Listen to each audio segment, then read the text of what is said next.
Hello everyone, Pantoufleee here today for a new review concerning the K-91, the Tier 9 Heavy Soviet. So, what do you need to know about this tank? First, let's talk about the offer.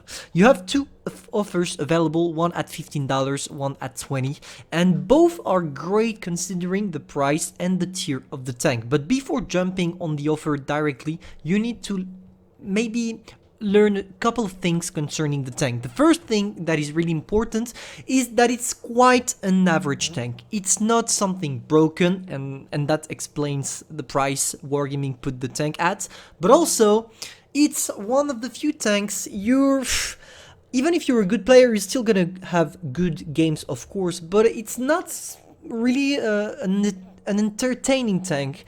It's not a fun tank, let's say it like this.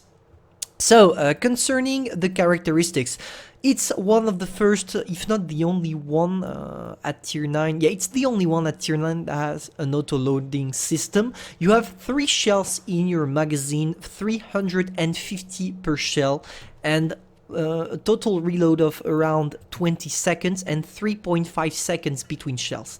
And that's the main problem, at least to me, of the gun. Wargaming already buffed this tank. It went from 310 alpha damage to 350. But the main problem I have with this one is probably the fact that the reload between shells is really long. So you need to expose yourself a lot while firing all your shells, because it's not an auto-reloading system. When you shoot a shell, one is not gonna reload itself, you have to reload the whole clip. So most of the time you're gonna try to burst all your shells, and when you try to do this, that's gonna be extremely hard not to get hit back because of the K-91 terrible reload between shells. That was the first thing. Now, concerning the values of the gun, I mean, the alpha is quite average, 350. The aiming time is average for a Russian tank, 3.8 seconds. The penetration is good, and even better if you put the right equipments on it. Concerning the average damage, we already talked about it, and yeah, maybe we can say that it's one of the few Soviet tank that actually has some gun depression, which is rare. It's quite rare for Russian tanks to have an extremely good gun depression, so it's good to mention it.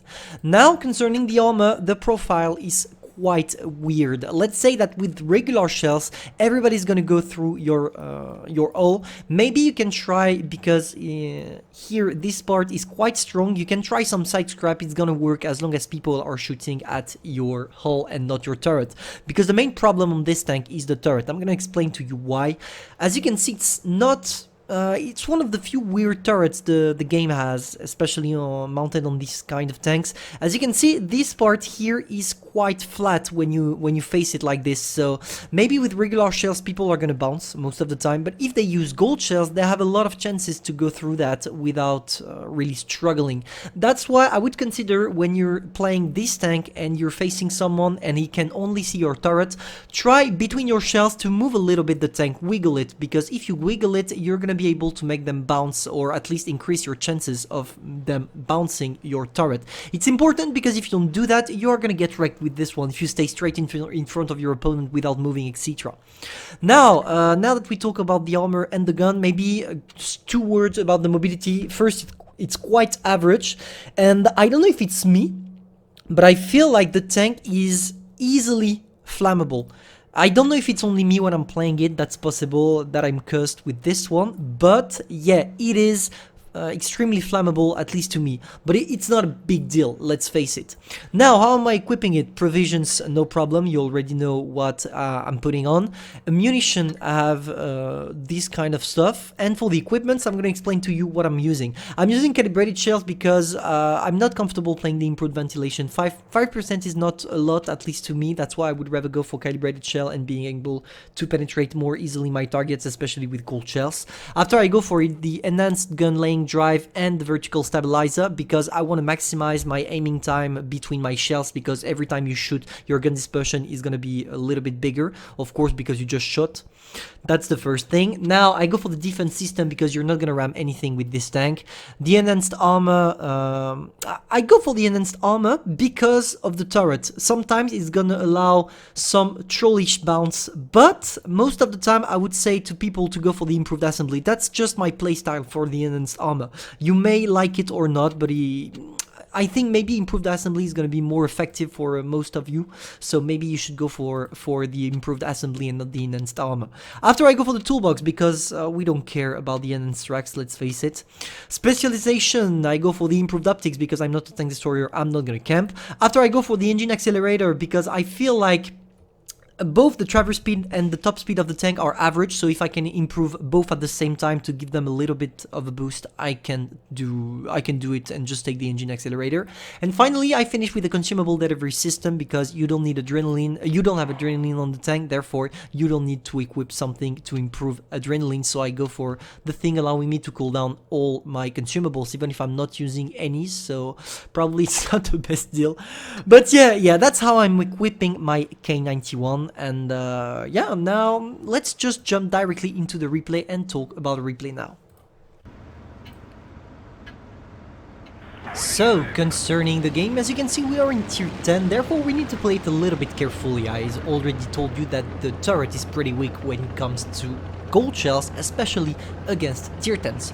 So, what I decided to do, I go to the traditional heavy side on the left, and I'm hoping for my team to follow. As you can see, they are following, so it's not really a problem. I can take the good places I want to take. And with this one, I would advise you to go where I'm going right now, if your team is supporting you and going with you, of course, because this side of the map is extremely good on pretty much to control everything, because from here you can have shots on guys on the left side, you can have shots on the campers, where are the 75 and the Yak Tiger at the moment. You can also protect the cap circle, and if they are on the right, on the other side, you can snipe them from here without being spotted. Also, it has several good places from where you are able to be hull down, and clearly this tank works pretty well in hull down, not gonna lie, as long as you do that wiggling thing I'm telling you. And the wiggling thing, we did it on the Yak Panther, and as you can see, it becomes harder to shoot at my weak spot, therefore the Yak Panther bounce. Now we need to take care of whatever is in front of us. I don't want to go on the other side right now, because if I go on the other side right now, the Yak Panther and the WT that are camping are probably going to be able to get shots. So I'm just gonna wait a little bit here, just seeing what is happening. I'm waiting to remain unspotted, to be able to get out of my position right there without being spotted, burst all my shells and retreat, because it's an auto loader. Don't forget that once you shoot all your 3 shells, you pretty much become useless for the whole reload time. So I'm waiting for the moment. I'm really waiting, and I see that I have an opening on the E100, so here we go. We burst a shot. I tried to go for the tracks. Unfortunately, I didn't manage to get them, because of course E100 tracks are extremely effective and are quite strong. Now we have to deal with the rest. As you can see, it's going pretty well for us so far. We have more tanks than we lost, and can we maybe put a shot? No, we can't. We need to take care of whatever is in front of us now. We need to get shots done. I'm trying to help my team on this side because, of course, it's a one-shot. The tank on the other side is a one-shot. I don't remember what is... yeah, that's the E100. The E100 is a one-shot. I need to help him, but I don't really want to drop off my position because I'm not really a tank made to take shots.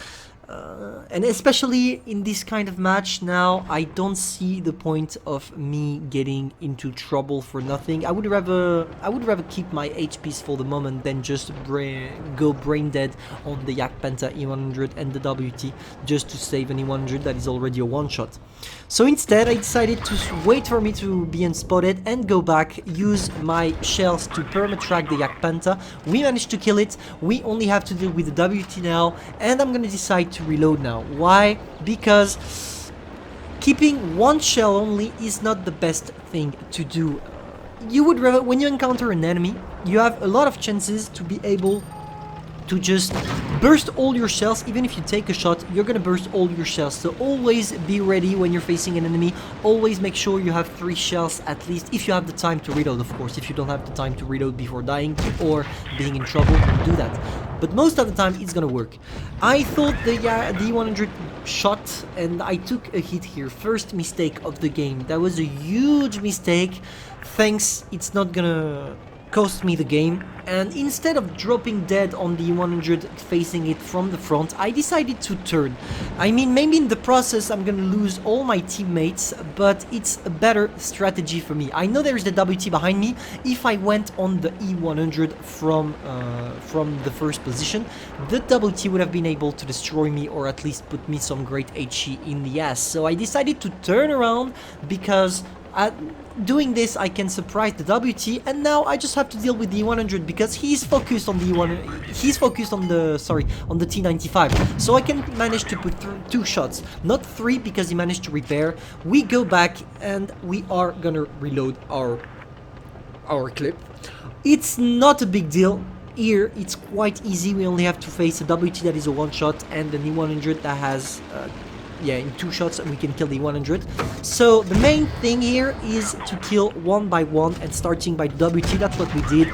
We managed to kill the WT. We took the shot. We don't care. I put a heat shell straight in the 100. I'm running calibrated shells, so no problem to destroy the guy.